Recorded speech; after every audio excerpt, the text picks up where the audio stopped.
वीस ऑगस्टपासून आपण मराठवाडा आणि काही विदर्भाचा भाग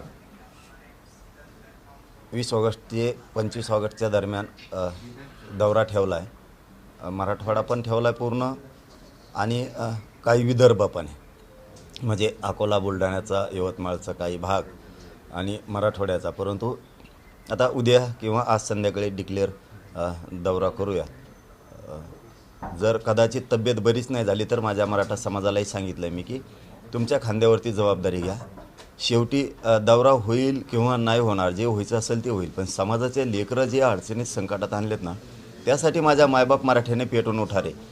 तुम्ही जितके शांत बसाल तितकं मराठ्यांच्या पोरांचं वाटोळं होईल.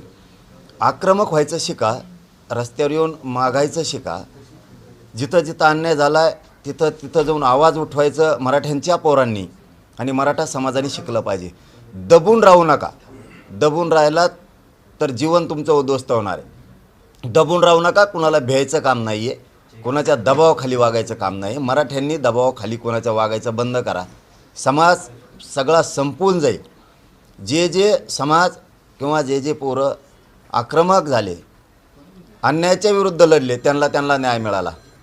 काहीच बघू नका समोरचा कोण, सरकार आहे, अधिकारी आहे, काय राजकीय नेता आहे का पक्ष आहे.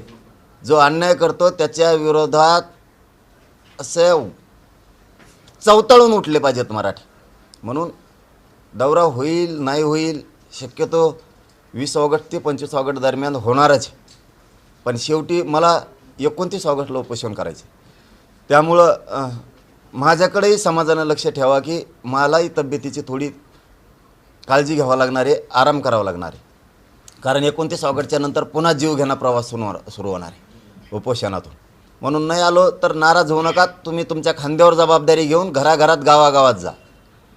पश्चिम महाराष्ट्र, कोकण, मुंबई, खानदेश, विदर्भ, मराठवाडा, जिथं जिथं मराठ्यावरती कुणबींवरती अन्याय होईल त्यांनी एक जीवाने आक्रमकपणाने उठायचं आणि 29 ऑगस्टच्या आंतरवालीच्या आंदोलनाची तयारी करायची ही सगळ्यांना विनंती आहे.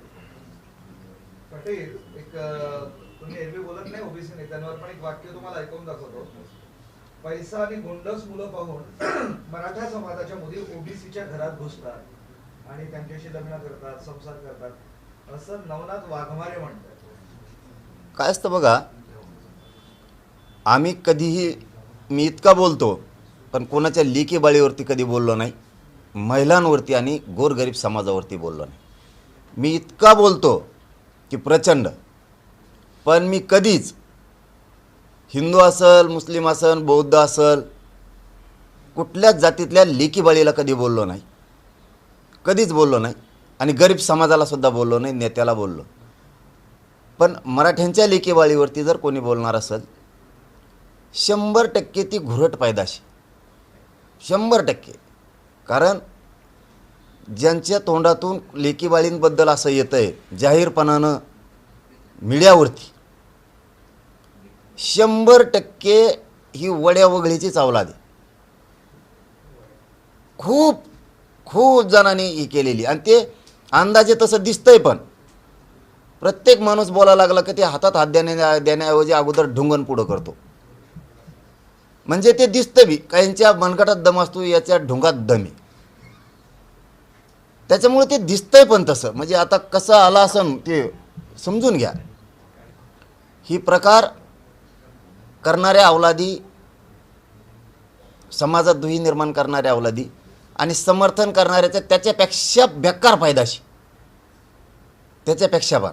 आम्ही नाही कोणाच्या लेकीबद्दल बोललो. आम्ही म्हणलो का दाखवायच्या का दुसऱ्या बाजू बी? मग दाखायची का? दाखायची का दुसरी बाजू? तुम्ही जर आमच्या गरीब मराठ्यांच्या, श्रीमंत मराठ्याच्या लेकीबाळींबद्दल असं बोलत असलात, तुमचं दाखवायचं का?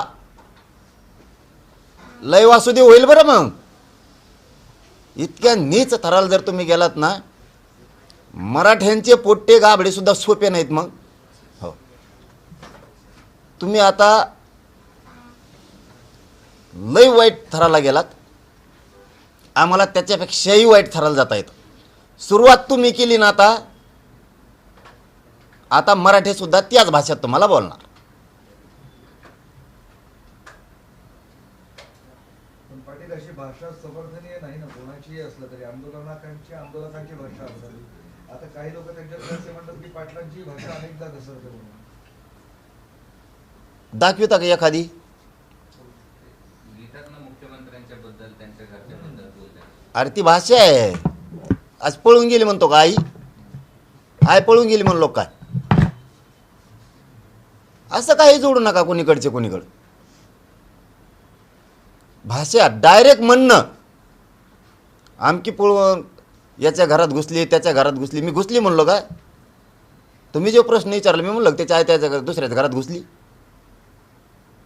असं नाही. मी जे बोलतो ते नेत्याला बोलतो. आया बहिणीवर बोललो नाही ना त्यांच्या. अशी पळून गेली आणि घरात घुसली ही भाषा नाही करत आम्ही. लेकी बाळीला कोणाच्याच ओबीसीच्या दुखवलं नाही आम्ही कधी, कधीच नाही. माणसाला नेत्याला तर बोलणारच ना. तेही कित्येक वेळेस बोललेत मला, माझ्या समाजाला पण उत्तर दिलं की मी त्याच्यावर. दाखवा तुम्हीच बाईट आहेत का नाही तुमच्याकडं. ते कित्येक वेळेस तरी बोललेत, असाच आहे तसाच आहे, कित्येक तरी. काही काही न सांगण्यासारखं सुद्धा आहे. माझ्यावर बोलले. पण तुम्ही आता लेकी बाल्यावर बोलणार असलात, आता सुट्टी नसती, आता सुट्टी नसती.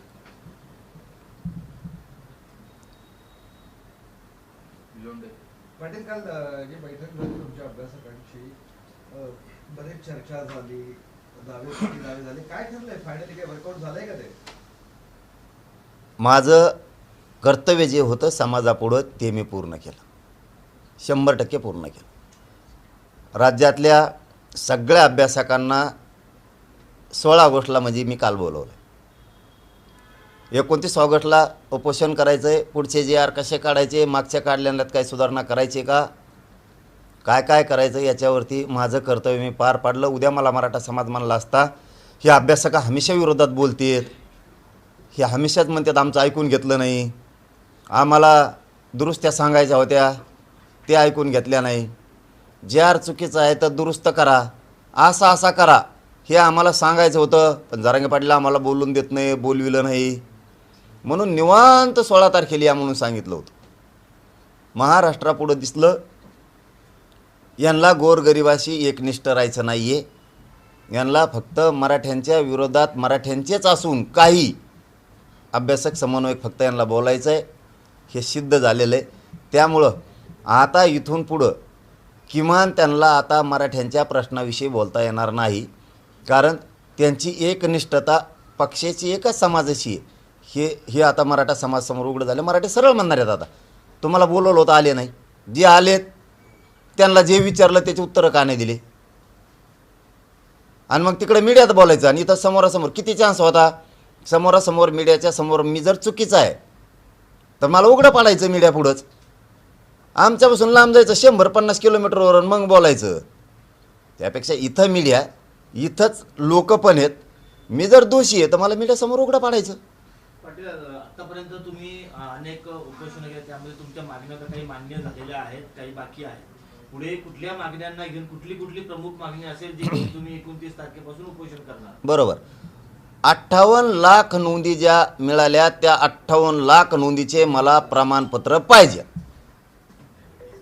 आणि 58 लाख नोंदीचा डाटा मी 1 वर्षापासून मागतोय.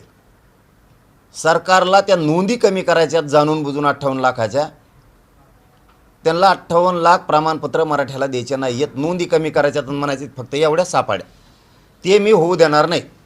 वेळ आली तर मराठी आम्ही सरकार पाडिणार जर 58 लाख नोंदीतले एक बी नोंदी कमी केल्या तर. मी हे खूप तळतळीने सांगतो. एकतर बावनकुळेंनी इतका तळतळाट घेतलाय मराठ्यांचा शिरसाट्याने, त्यांनी गोरगरिबाचं वाटोळ करून त्याच्यात ते घुमरे बी याचिका करायला लावितो, कुठं नाटकं करायला लावितो, कुठं ते म्हणजे अनेक प्रकार करून घेतो. आता यायला लागलेत फोटो होती त्याची बी, कसं कसं करून घेतोय, कसा कसा घरी जातो, कसं कसं सांगतो, ते बी यायला लागले त्याचं आता बाहेर. झालं एकदा होईल, पुढं कुठं जाणार आहेस. म्हणून मला 58 लाख नोंदीचे कुणबी प्रमाणपत्र पाहिजेत, हे सरकारनं पहिल्यांदा समजून घ्या. आणखीनही दुरावा दुही निर्माण होऊ देऊ नका. ज्यांनी ज्यांनी कुणबी प्रमाणपत्र घेतलेत त्यांच्या व्हॅलिट्या पाहिजेत, तुमच्या अधिकाऱ्यांनी रोखून धरल्यात. माझ्या अचानक एक आता ध्यानात आले, ह्या 4-3 दिवसात विखेंनी नवीनच काहीतरी सुरू केलं. ज्या व्हॅलिट्या झाल्यात ना त्या पुन्हा तपासणीला घेतल्या. जणू नुसत्या मराठ्याच्याच घेतल्यात का सगळ्याच्याच घेतल्यात विखे? नीट वागा बरं का तुम्ही मराठ्या संघ. ज्यांच्या ज्यांच्या व्हॅलिट्या आत्तापर्यंत झाल्यात, ज्यांच्या व्हॅलिट्या पुन्हा सोनवणीला लावल्यात, तुम्ही फक्त मराठ्याच्याच लावल्यात का सगळ्यांच्या लावल्यात? SC ST OBCच्या जरा उद्रेक होईल असं वागू नका बरं का फडणवीस साहेब. तुमचे मंत्री माजुरड्यासारख्या करायलेत. तुम्ही लय दूषित वातावरणास वागू नका. तुमच्याविषयी इतकी खतखते सरकारविषयी विद्यार्थ्यात, व्यापारी वर्गात, व्यावसायिक लोकात, शेतकऱ्यात, दलित मुस्लिमात, मायक्रो ओबीसीत, आदिवासीत इतकी भयंकर चीड आहे तुमच्याविषयी. तुम्ही लोकांना चिडू नका, विनाकारण असे त्रास देऊ नका. कवाशिक हातातून निष्ठून जाईल सत्ता, माहीत पण नाही होणार. मला 58 लाख नोंदीचे प्रमाणपत्र व्हॅलिट्या पाहिजेत. हैदराबाद गॅझेटियरचा JR काढला, त्याप्रमाणे प्रमाणपत्र आणि त्या व्हॅलिट्या कशा देणार, दाखल केलेल्या त्या व्हॅलिट्या पाहिजेत. विखे पाटलांना 3 महिन्यापूर्वी सांगितलं होतं, जालन्याला 6 व्हॅलिट्या दाखल केलेल्या आहेत. ते गावडे का गावंडे कुणीतरी त्यांच्याकडं का दिल्या नाहीत आत्तापर्यंत? त्या पोरांनी इंजिनिअरिंगला ॲडमिशन घेतलेलं आहे. मला सातारा संस्थान, कोल्हापूर संस्थान, औंध आणि पुणे बॉम्बे गव्हर्नमेंट गॅझेटियरचा JRच पाहिजे. एक सुद्धा मी गॅझेटियर मागं ठेवणार नाही. सरसकट सगळ्या केसेस मागं घेऊ म्हणलेत, केसेस मागं पाहिजेत. ACBC, ESBC आणि EWच्या निवड झालेल्या सगळ्या पोरांना नियुक्त्या पाहिजेत. पुन्हा म्हणू नका हे उद्या परदिशी 29 ऑगस्टच्या नंतर मी एक शब्दही ऐकणार नाही. बलिदान गेलेल्या कुटुंबातल्या महावितरणसह MIDC आणि ST महामंडळ याच्यातल्या नोकऱ्या आणि राहिलेला निधी ताबडतोब द्या. अण्णासाहेब पाटील विकास महामंडळातला एकही परतावा 29 ऑगस्टपर्यंत थांबला नाही पाहिजे. 28 ऑगस्टपर्यंत एक पण, सगळे परतावे द्यायचे. 28 ऑगस्टच्या आत सारथीच्या जेवढ्या योजना बंद पडल्या त्या सगळ्या सुरू करायच्या. सारथीला जेवढा निधी कमी पडतोय तो सगळा द्यायचा. पंजाबराव देशमुखांच्या शिष्यवृत्ती योजनेच्या अंतर्गत ज्या ज्या पोरांच्या शिष्यवृत्त्या थांबल्यात त्या सगळ्या द्यायच्या. 28 ऑगस्टच्या आत. परत पुन्हा मी ऐकून घेणार नाही. तुम्ही चुकीचे धोरणं राबवायला तर मराठ्याला येड्यात काढायला. तुम्ही JR काढला मराठ्यांना OBCच्या सोयी सवलतीचा आणि सुविधाचा, लागू का नाही केला? तो 28 ऑगस्टच्या आत लागू होऊन ज्या ज्या मराठ्यांच्या पोरांकडून शाळांनी कॉलेजांनी 100% फीस घेतली त्यांची फीस वापस करा आणि त्यांना सोयी सुविधा द्या. मागण्या तुमच्याकडे सगळ्या दिलेल्या आहेत, तुमच्याकडे प्रत्येक वेळेस त्या लेखी आहेत. त्या मागणीतली एक सुद्धा मागणी शिल्लक नाही राहिली पाहिजे. मग ते MPSCच्या पोरांचा सुद्धा तुम्ही मला शब्द दिलेला आहे, त्यांना पुण्याच्या आंदोलनात की त्यांची वयमर्यादा वाढून येणार. त्या सगळ्या जाती धर्माच्या गोरगरिबांच्या लेकराचं वाटोळं करता कामा नाही तुम्ही. मी मागण्या पूर्ण दिलेल्या आहेत. जेवढ्या व्हॅलिट्या थांबवल्यात त्या पुऱ्या द्यायच्यात. आता हैदराबाद गॅझेटियरनुसार जे अर्ज आले त्यानुसार प्रमाणपत्र द्यायचे. आणि विशेष 28 ऑगस्टच्या आत हे 4 प्रमाणपत्र जे रद्द केले तर तुम्ही ते मला रद्द केलेले वैध पाहिजेत, कारण त्यांच्या व्हॅलिडिटी झालेल्या आहेत तरी तुम्ही रद्द राजकीय दबावापोटी केलेलं आहे. शिंदेनी सांगितलं त्या शिरसाटला आणि त्या शिरसाटेने केलं. तुम्ही लोक गरम करू नका, तुम्हाला गोडीच सांगतो. आणि फडणवीसच्या सांगण्यावर त्या बावनकुळ्यांनी केलं आहे. व्हॅलिडिटी झालेला असून प्रमाणपत्र रद्द कसं काय?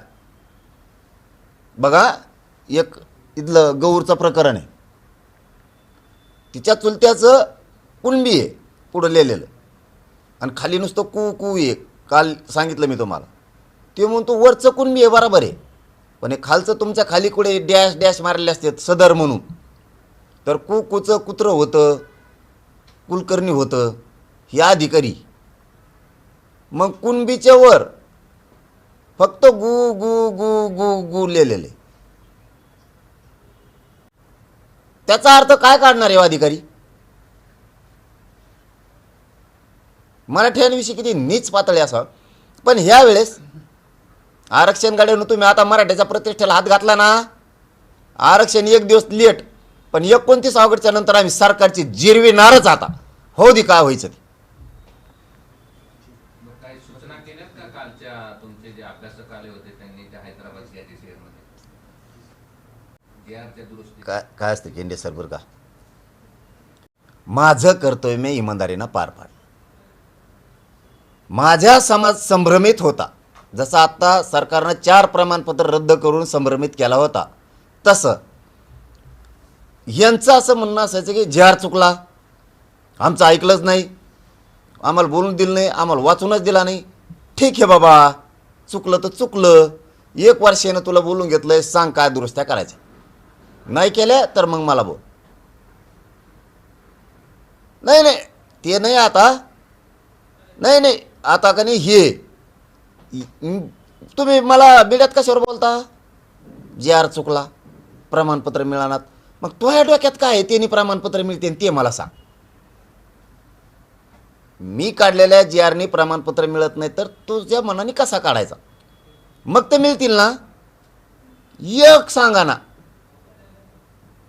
मग मराठ्यांपुढं हे सिद्ध झालं आता की हे लोक, जरांगे पाटील इमानदारीनं काम करतोय, फक्त यांना करून द्यायचं नाही आहे. कारण हे कोणाच तरी ऑफिसला आहेत, शिंदे साहेबाच्या तरी ऑफिसला आहेत, फडणवीस साहेबाच्या तरी आहेत, अजितदादाच्या तरी आहेत, विखे पाटलाच्या तरी आहेत. हे कोणाच्या ना कोणाच्या तरी दारात आहेत. तसे यांचे फोटो आहेत सगळ्यांचे. काही काही तर शिंदे साहेबाला भेटून आलेत, मग उपोषणाला बसलेत. काही काहींना शिंदेचं ऐकून शिरसाटनी बसलंय. शिरसाट मराठ्यांचं वाटोळं होण्यासाठी तो प्रयत्न करशील बाबा. सत्याचा आनंद लय दिवस नसतो, निवडून आणायचं, गोरगरिबाच्या हातात हे विसरायचं नाही कवाच. हो, आज तुम्ही शायनिंग करणार, तुम्ही माजुड्यासारखं आंदोलन उभा करणार, बोलणार, पण त्याच्यानंतर तुम्ही आज काय बदला घेतायत मराठ्यांचा मला नाही माहीत. आंदोलन मराठ्यांच्या विरोधात उभा करून, पाठबळ देऊन, पण हेच लोक पुढं त्या पदावर कधीच येऊ देणार नाहीत. इतके अपमानजनक पाडणार, मग तुमचे झाक उघडल. त्या टायमाला आपण चिल्लर चाळे करायला गेलोत, त्याचं माझं काहीच नाही आहे. तरी शिंदेचं ऐकून त्याने आंदोलन उभा केलं, मराठ्यात फूट पाडली. ते जाऊ द्या, ते बघतो मी. निवडणुका येणारच आहेत, जाणारच आहेत, ते बघतो. टायमाला मी बिले खुनशी आहे, मी बरोबर करतो. माझं सरळ म्हणणं आहे की मराठा समाजाचे काही समन्वयक आणि काही अभ्यासक जे आटापिटा करतायत ना, की हे बदल, हे चुकीचं, हे याव झालं, हे ट्याव झालं, बोलल्यावर येत नाहीत, त्याच्यामुळे खुर्च्या रिकाम्या ठेवल्या. पोरांना बसू दिलं नाही, मला बसू नका कुणी. परत म्हणते गज भरलं होतं. हे बोलावर येत नाहीत, 50-100 किलोमीटर लांब जातात आणि मग इवळत येत. मराठ्यांच्या डोक्यात आलं, हे लोक काही अभ्यासक समन्वयक मराठ्यांची एकनिष्ठ नाहीत, अजिबात एकनिष्ठ नाही. ते हे पक्षाशी किंवा कोणाशी तरी एकनिष्ठ आहेत. जरांगे पाटील निष्ठेने समाजाचं काम करतो, याला फक्त आडो पडायचं आणि जरांगे पाटलाला बदनाम करायचं. आता मी विचारलं ना तुम्हाला जनतेसमोर, मीडियासमोर, आंतरवालीतल्या एवढ्या मोठ्या हजारो लोकात की सांगा काय दुरुस्त करायचं आहे. सगळ्याला बोलू दिलं. काही नाही, फक्त आडवं पाडायचं, काही नाही यांच्या डोक्यात. तरी आम्ही सन्मान केला, सन्मानजनक सगळं ऐकून घेतलं. तेही वापस गेले. मी पण इकडं आलो, पण मला ते गरजेचं होतं. 16 तारखेला दिल्या टायमावर माझं दुखत असून बी ठेव दिलेल्या वेळेस अभ्यासकांचा अपमान होऊ नये म्हणून तिथं गेलो. कशाला बॉम्ब आलता रे? मला काही ना काहीतरी मी समाजाला देता आलं आहे. मला तुम्हाला आयुष्यात काय देता आलं नाही तर किमान नावं तरी ठेवू नका. कुठं अशाने कुठं झाकत असतं का राव? तुम्ही आता जर कोंबडा डाली खाली झाकून ठेवला तर तुमचं झाकण कसं केलेलं पाप? अन्नछत्र आमकं तमकं उघडं पडतच ती. टाईम लागतो फक्त त्याला. मराठा समाजाला बाबा माझं आव्हान आहे, 29 ऑगस्टच्या आंदोलनात कोणालाही पैसे देऊ नका. तुम्हाला कोणाला तिथं पोरं लई येणार आहेत. आता लाखात मराठा समाजसुद्धा, गरीब म्हातारे माणसं, सगळे महिला सहित मराठ्यावर अन्याय झाला म्हणून तुटून पडणार आहेत 29 ऑगस्टला. एक जातवान मराठा, जातवान राजकारणी घरी राहणार नाही 29 ऑगस्टला अंतरवलीत येणार. रोज कोणी ना कोणीतरी भेट द्यायला येणार आहे. जवळ आंदोलन सुरू आहे तवर म्हणतोय आम्ही. एखाद्या वेळेस एका दिवशी सगळे येतील, मागं पुढंही होईल, पण फक्त याच्यात सुळसुळाट होणार आहे. आता मुंबईसारखा कोणीही पैसे द्यायचे नाही. ज्याला अन्नछत्र लावायचं आहे त्याने ते आपले माणसं पाठवायचे आणि जेव घालायचं 2 रुपयाचं. बिस्किट पोडा द्यायचा तर द्यायचा, पाण्याची बाटली द्यायची, त्यांनी स्वतः 2 बाटली काय द्यायची त्याला द्यायच्या पाण्याच्या. पण पैसे कोणाकडे देऊ नका. बडे जाव नुसता याव केलं मॅन, त्याव केलं मॅन, इकडं लाव छत्रन, तिकडं लाव छत्रन, उचके याचे कोण, उचके हो त्याचे कोण. मग जेव्हावर आलं की एक काम करा कोणचं बी.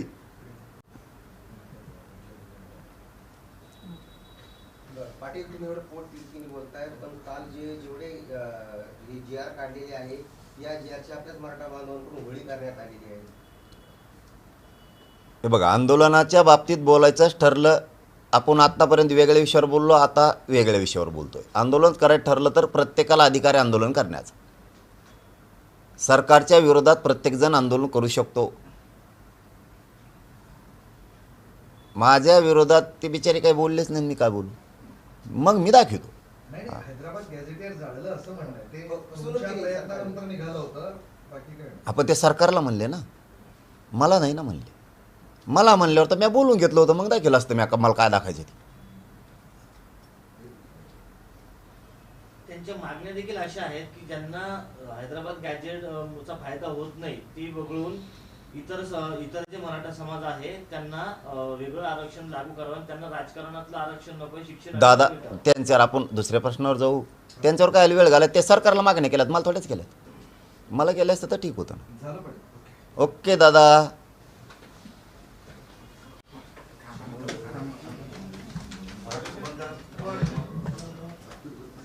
मोबाईल